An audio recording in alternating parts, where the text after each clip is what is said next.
My ex-boyfriend Calvin was halfway through packing his record collection when I told him dating would be easier with women. He paused, a vinyl copy of Kind of Blue in his hands, and actually laughed. Not a bitter laugh. More like someone who'd just heard a really good joke. "Good luck with that, Rachel," he said, sliding the album into a milk crate. "Let me know how it goes." "What's that supposed to mean?" "Nothing. Just good luck." He sounded tired, not angry, just done. Like a man who knew he couldn't win the argument and had stopped trying. I mistook his exhaustion for weakness. I thought I was so smart, so evolved. I thought I was escaping.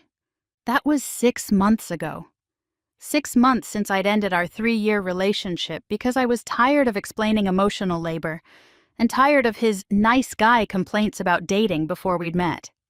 6 months since I'd decided that dating women would solve everything. No more man-children, no more explaining basic communication, no more hearing about how hard it was to date as a guy in San Francisco. I'd been so sure, so confident, so wrong. It started promisingly enough. I updated my dating profiles, selected interested in women, and waited for the matches to roll in. I'd always been what people called straight passing. Femme presentation, long hair, makeup. Surely dating women who understood the female experience would be refreshing, emotionally intelligent, equal. Everything dating men hadn't been. My first match was Jade, a software engineer from the Mission. Her profile said she was looking for something serious. We messaged for a week. Lengthy, thoughtful conversations about books and politics and our favorite coffee shops. I suggested meeting at 4 Barrel on Valencia. She agreed enthusiastically. Then the day came. I texted to confirm. No response. An hour before our date. "Hey, sorry, not feeling it today." Rain check? I waited a week before messaging again. She'd unmatched. The second was Alex, a yoga instructor from Nob Hill. This time I was careful. Shorter conversation period, locked in plans quickly. She showed up 20 minutes late, spent the entire date talking about her ex-girlfriend, then texted me at 2 a.m. asking if I wanted to hang out. When I suggested actual dinner plans, she ghosted. By month 2, patterns emerged that felt uncomfortably familiar. Not from my experience dating men, from Calvin's stories I'd dismissed as exaggeration. The ghosting was relentless. Mid-conversation disappearances. Plans made and broken. That specific kind of silence that follows a message like, "Want to get coffee this weekend?" 10 matches might yield 3 conversations. 3 conversations might yield 1 date. That date might yield nothing but a "had fun."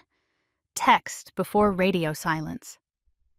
I found myself doing things I'd mocked Calvin for, crafting the perfect opening message, analyzing response times, wondering if I should wait longer before replying so I didn't seem desperate, paying for premium features on apps just to see who'd liked me first. "How's the dating going?" my roommate Santana asked one night, finding me on the couch with a glass of wine and my phone. "It's different than I expected." "Different how?" I showed her my latest match's profile. Morgan, a graphic designer. We'd been talking for 2 weeks. Great conversation, similar interests. She'd enthusiastically agreed to dinner plans twice and canceled both times. The second time, she'd simply stopped responding an hour before we were supposed to meet. "Maybe she's just busy," Santana offered. "That's what I used to tell Calvin when he complained about this stuff." This stuff? The ghosting. The mixed signals, I paused, remembering all the times I'd rolled my eyes at his frustrations. The feeling like you're just an option. Like you're auditioning for someone's attention. Santana poured herself wine. "I thought dating women would be easier. All that emotional intelligence and communication skills we're supposed to have." "Yeah, well," I took a long sip. "Turns out we're just as capable of being assholes." Month 3 brought Maya. Beautiful, successful, worked in venture capital. Our first date lasted 6 hours. Coffee became lunch, became drinks, became a walk through Golden Gate Park. She kissed me by the Japanese tea garden, and I felt that flutter I'd been missing. She texted first the next day, made plans for the following weekend, showed actual enthusiasm. I started to relax, to think maybe I'd been too harsh in my judgment. Maybe the others had just been bad luck. Our second date was perfect. Dinner at her favorite Thai place in the Richmond. More kissing, plans for date 3. Then, a subtle shift, longer response times, shorter messages. Excuses about work being crazy. The slow fade I recognized from every dating horror story I'd ever heard. I did what I'd always advised my male friends not to do. I double-texted, asked directly if everything was okay. Got back, "Yeah, just super busy. Let's hang soon." We never hung again. "I don't understand," I vented to Calvin when we ran into each other at Whole Foods. We'd managed to stay friendly, probably because he'd never been anything but kind, even when I was leaving. "I'm putting in all this effort. I'm being clear about what I want. I'm doing everything right and still getting nowhere?" He didn't look smug, just understanding. "Welcome to my 2018 through 2021. I used to think you were being dramatic." "I know. I used to think if you just communicated better, or were more confident, or—" "I know, Rachel." We stood there between the kombucha and the expensive cheese, two people who'd loved each other once, separated by my inability to believe his lived experience until I'd lived it myself. I stared down at the white floor tiles, suddenly feeling small. Here I was, complaining to him about the very things I used to mock him for. I was asking for the emotional support I had refused to give him. "The worst part," I said, "is the hope.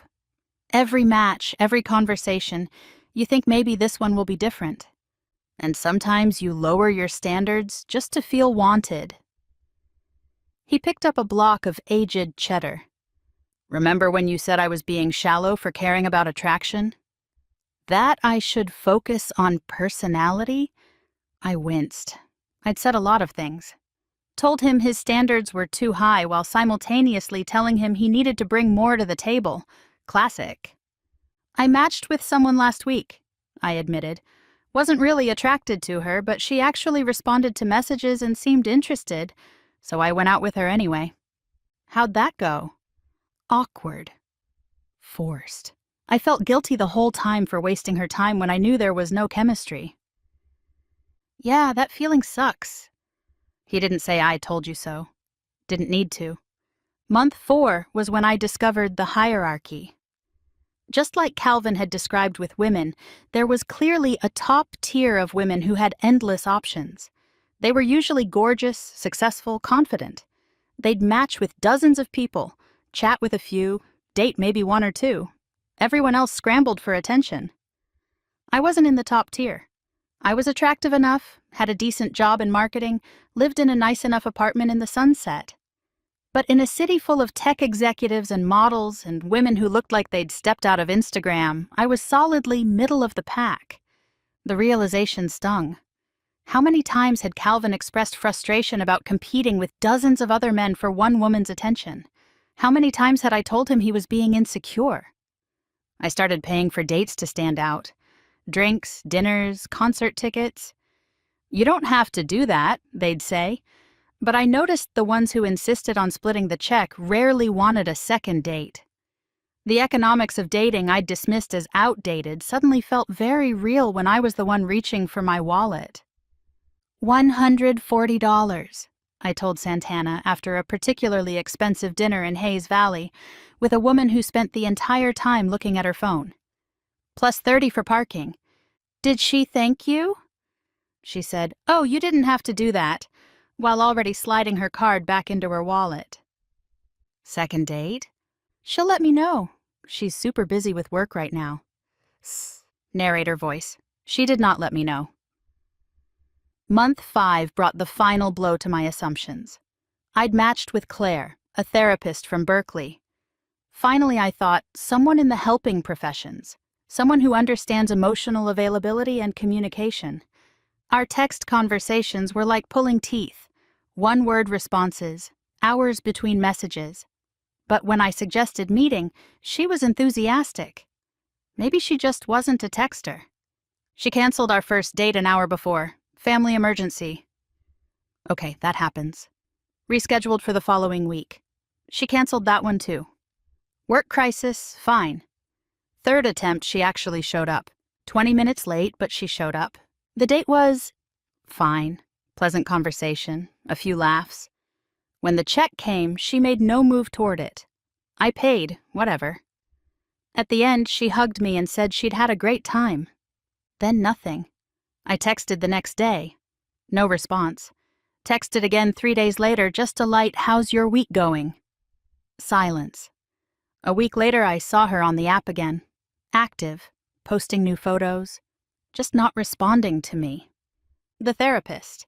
The one who should understand how ghosting affects people's mental health. The one whose literal job was helping people with their relationships. Maybe ghosting was good for her business. Maybe it created a steady stream of new clients. The thought was cynical, but after 5 months of this, cynical was all I had left. That night, I did something I'd sworn I wouldn't do. I downloaded the dating app data that shows your stats. Messages sent versus responses received. Matches versus actual dates. The numbers were sobering. 347 right swipes, 42 matches, 18 conversations beyond hey, 7 first dates, 2 second dates, 0 relationships. I thought about Calvin's old spreadsheet. I'd found it once on his laptop and mocked him for it. Who tracks their dating life in Excel? I'd laughed. That's so weird and analytical. Now I understood.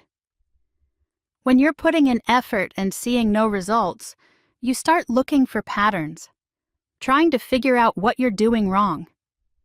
The data becomes a way to prove you're not crazy, that the struggle is real. I called him. It was late, probably inappropriate, but I needed to talk to someone who'd understand. Rachel? He sounded surprised, but not upset. Everything okay? I owe you an apology. Silence. Then, For everything I said about dating. About how if you just tried harder, communicated better, were more confident. God, I was such an asshole. You weren't an asshole. You just didn't understand. I was, though. I dismissed everything you went through, made you feel like the problem was you. Well, I could hear him thinking. Yeah, that did suck. I'm sorry. Really sorry. I had no idea how soul-crushing it is to put yourself out there over and over and get nothing back. Or worse, get just enough hope to keep trying. Apology accepted. How are you holding up?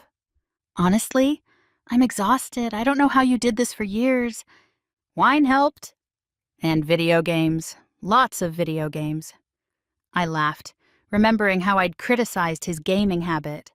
Another coping mechanism I'd judged without understanding what he was coping with. Can I ask you something? I said. When did you know it was going to work with me? Like, what made me different from all the others? He was quiet for a moment. You want the honest answer? Yeah. You pursued me. You texted first after our first date. You suggested the second date. You made it clear you were interested. After years of guessing and mixed signals, it was refreshing. My stomach dropped. I had pursued him, enthusiastically, because I'd wanted him. And then once I had him, I'd spent 3 years telling him he was lucky to have me, that he should be grateful I'd chosen him, that his struggles to find someone before me were his own fault. I was a hypocrite. Past tense? Am a hypocrite. Hey, at least you can see it now. That's growth, right? After we hung up, I deleted the dating apps. Not dramatically, not with any announcement, just quietly removed them from my phone. 6 months of role reversal had taught me more than 3 years of relationship discussions ever had. The thing about empathy is that sometimes you can't really have it until you've walked the same path. I'd thought I was empathetic. Thought I understood struggle and rejection and the weight of constantly putting yourself out there. But I'd understood it intellectually, not viscerally. Now I knew the specific sting of crafting a thoughtful message and getting no response. The hollow feeling of getting ready for a date that gets canceled last minute. The creeping doubt that maybe you're just not good enough, interesting enough, attractive enough. The math of modern dating, that means most people are competing for the attention of a few. I'd learned other things too. That women could be just as shallow as men, just as likely to ghost, just as capable of keeping someone on the back burner while exploring better options. That all the toxic dating behaviors I'd attributed to masculinity were maybe just human behaviors that emerge when people have too many choices and too little investment. My phone buzzed. A text from an unknown number. "Hey! This is Morgan. Sorry I dropped off the face of the earth. Been going through some stuff. Want to grab that dinner?" 2 months. 2 months since she'd ghosted me before our date. And now, presumably because whatever better option she'd been pursuing hadn't worked out, here she was. I thought about Calvin, about all the times women had circled back to him after months of silence, usually late at night, usually wanting validation or attention or just someone to fill a gap. How I'd told him he should be flattered they thought of him at all. I typed back, "Thanks for reaching out, but I'm no longer interested. Best of luck to you." Then I blocked the number. Growth, indeed. The next week, I ran into Calvin at a mutual friend's party. He was there with someone new. Lindsay, a teacher from Oakland. She laughed at his jokes, the nerdy ones I used to find annoying. She touched his arm when she talked. When he went to get drinks, she watched him go with this soft expression I recognized. She was smitten. "She seems great," I told him by the kitchen island. "She is. He smiled. "She's kind. Straightforward, no games. I'm happy for you." "Thanks, that means a lot." He paused. "Are you back to dating men, or—" "I'm taking a break from dating altogether. Working on myself, learning to see people as full humans instead of supporting characters in my story." "That's probably smart," Lindsay returned, slipping her arm through his. "Ready to go?" "My sister's expecting us for dinner. Meeting the family. After what, a few months?" The same milestone it had taken Calvin a year to reach with me, and only after I'd made him feel like he was pressuring me. They left together, his hand on her lower back, guiding her through the crowd. The gesture was protective, gentle. He'd done the same with me once. I'd told him it felt possessive. I stayed at the party another hour, nursing a beer and thinking about perspectives. How easy it is to criticize an experience you've never had. How quick we are to minimize struggles we don't share. How many times I'd told Calvin his dating problems were self-created, while never acknowledging the systemic issues that make modern dating hard for everyone. The red pill stuff he'd mentioned. Not the woman-hating parts, but the observations about dating dynamics, about hypergamy and selection and the burden of pursuit. I'd dismissed it all as bitter male whining. Turned out there were kernels of truth in there, wrapped in unfortunate packaging. Truths about how dating apps commodify people, about how abundance of choice leads to eternal FOMO, about how the person doing the choosing often undervalues the person doing the pursuing. I'd experienced 6 months of it and was ready to quit. Calvin had endured years, and through it all, he'd remained hopeful enough to keep trying, kind enough to treat every date with respect, vulnerable enough to open his heart to me when I'd finally shown real interest. And I'd spent our entire relationship acting like I was doing him a favor by being with him. My phone, silent now without the constant ping of dating app notifications, felt peaceful in my pocket. No more analyzing response times, no more crafting the perfect message, no more hope and disappointment in endless cycles, just silence. And in that silence, finally, some understanding. But the universe wasn't done teaching me lessons. A month after deleting the apps, I ran into Maya at Buy-Right Market, the one who'd slow faded after 2 perfect dates. She was with someone new, a stunning woman who looked like she could be a model. They were sharing samples of expensive cheese, laughing at some private joke. Maya saw me and had the decency to look uncomfortable. "Oh, hey, Rachel." "Hi." Her girlfriend, because of course that's what she was, looked between us with knowing eyes. "I'm Priya," she said, extending a hand. Confident. Secure everything I hadn't been. "We should go," Maya said quickly. "Good seeing you." They left with their artisanal cheese and organic wine, probably headed to some beautiful apartment with exposed brick and bay windows. I stood there holding my basket of single-serving frozen dinners and boxed wine, feeling like a cliché. That night, I made a mistake. I reinstalled one app. Just to look, I told myself, just to see who was out there. Within minutes, I had 15 likes waiting. The dopamine hit was instant and familiar. Maybe I'd been too hasty. Maybe I just needed to try harder. Christina was different, her profile promised. A doctor at UCSF, loved hiking and cooking and deep conversations. Her messages were engaging, funny, smart. We made plans for Saturday brunch at Zazie. I arrived 10 minutes early. 15 minutes later, she texted, "So sorry." Got called into surgery. Rain check? I knew she was lying. Doctors scheduled for surgery don't make Saturday brunch plans. But I played along, suggested the following weekend.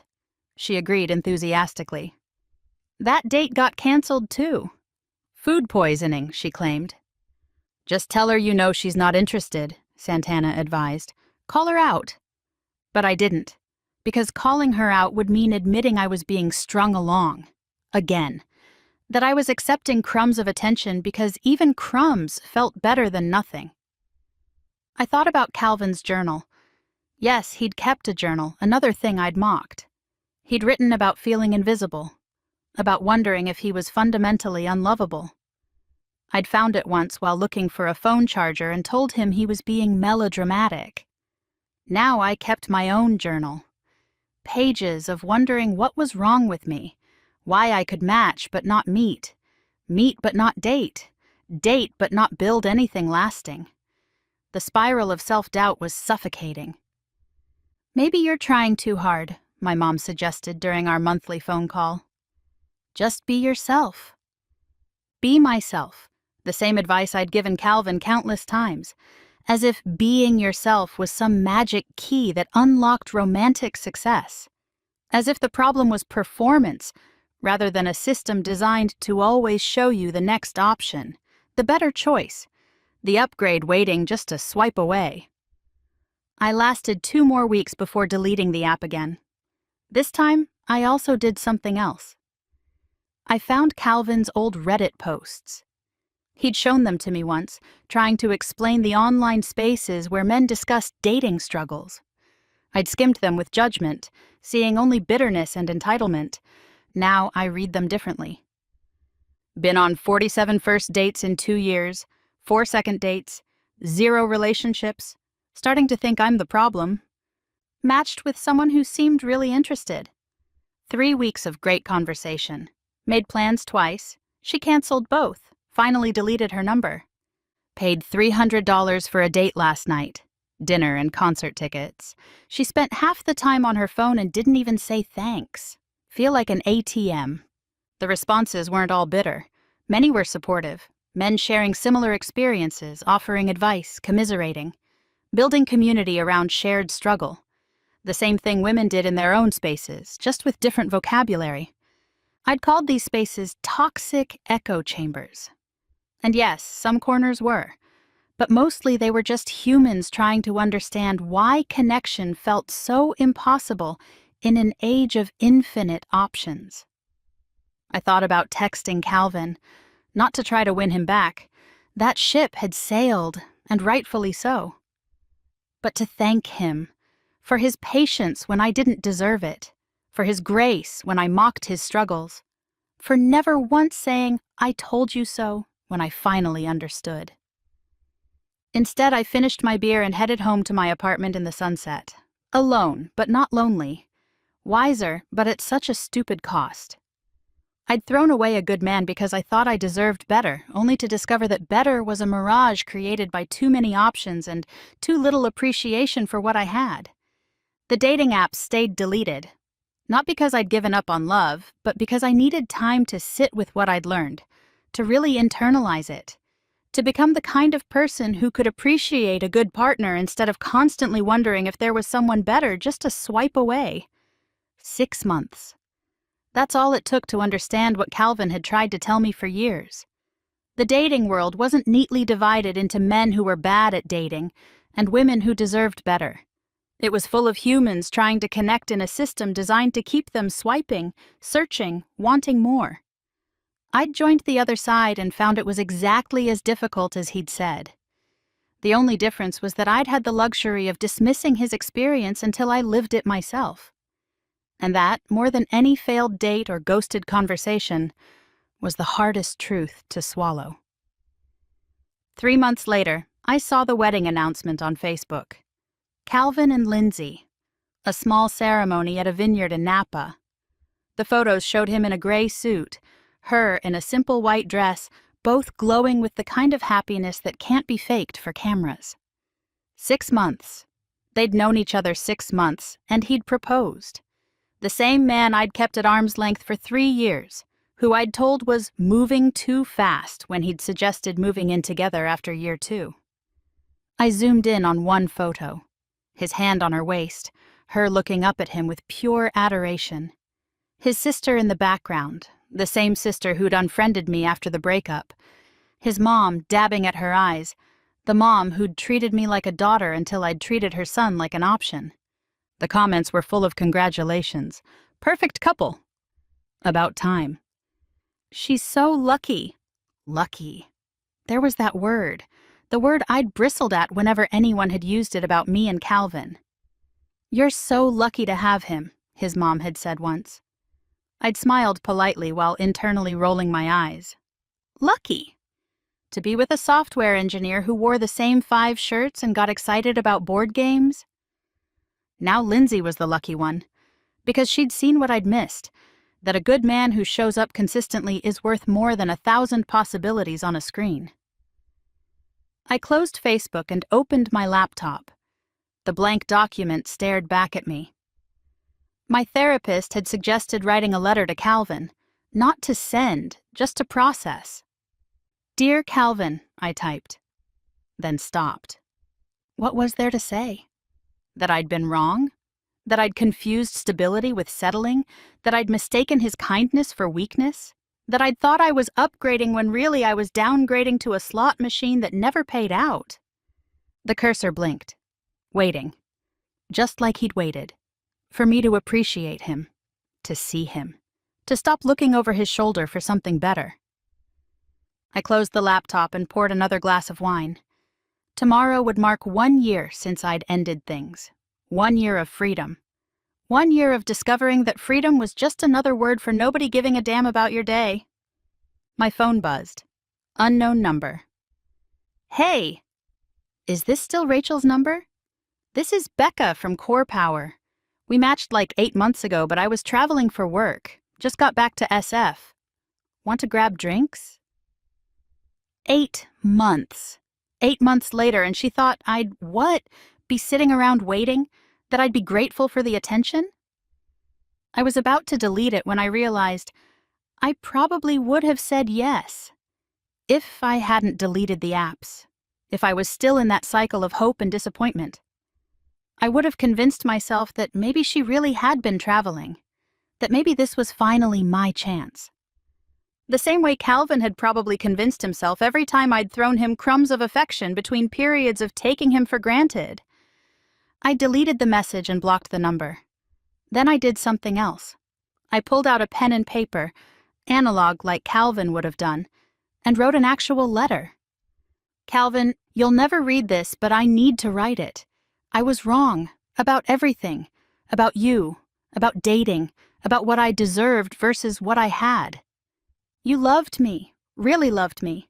Not the idea of me or the potential of me, but the actual me. The me who got cranky during my period and ate cereal for dinner and rewatched the same TV shows. You loved that person, and I spent 3 years looking for an upgrade that didn't exist. I hope Lindsay loves you the way you deserve. I hope she never makes you feel like you're lucky to have her. I hope she knows she's the lucky one, and never forgets it. I'm sorry I had to break your heart to learn what you were worth. R. I folded the letter and put it in my desk drawer. Maybe someday I'd burn it. Maybe I'd keep it as a reminder. Maybe it didn't matter. It wasn't for him. It was for me. It was the first time in a year I had told the complete truth, even if it was just to a piece of paper. The lies I had told myself about being better, about deserving more, about him being the problem, they all felt so loud compared to the quiet truth of that letter. What mattered was that somewhere in Napa Valley, a good man was building a life with someone who saw his value. And somewhere in the Sunset District, a foolish woman was finally understanding what she'd thrown away. The apps stayed deleted, the lesson learned, the price paid in full.